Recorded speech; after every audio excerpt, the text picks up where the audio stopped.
இன்னைக்கு வந்து அவர் 5ஆம் தேதி பேசுகிறாருன்னா இனிமேல் இந்த கட்சி தேராது.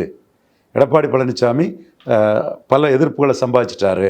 ஜாதிவாரி கணக்கெடுப்பு நடத்தாமல் ஒரு ஜாதிக்கு 10.5 கொடுத்தது பிற ஜாதிகள் மத்தியில் இந்த கட்சியை ஒரு பொறுப்பற்ற முதல்வர், ஒரு ரெஸ்பான்சிபிலிட்டி இல்லாத, ஒரு கிரெடிபிலிட்டி என்னன்னு பற்றி கவலைப்படாத ஒரு மேம்போக்குத்தனமான ஒருத்தரை முதல்வராக பெற்றுட்டோம். இனிமேல் இவருக்கு ஓட்டு போட்டால் இந்த மாதிரி பொறுப்பற்ற சிறுபிள்ளைத்தனமானதான் விஷயங்களில் ஈடுபடுவாங்கன்னு வட தமிழகத்தில் நான் வன்னியர் காஸ்ட் எல்லாமே நினைக்கிறாங்க. கிரவுண்டில் அவருக்கு தெரியுது. அதை என்கிட்ட சொல்லும் போதே பதிவு பண்ணுறாரு.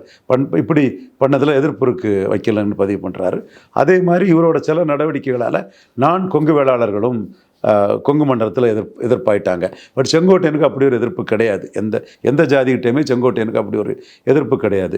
அடுத்தால சசிகலா, தினகரன், ஓபிஎஸ் இந்த 10.5 இந்த இதில் முக்குலத்தோர் சமுதாயமும் எதிராக போயிட்டாங்க.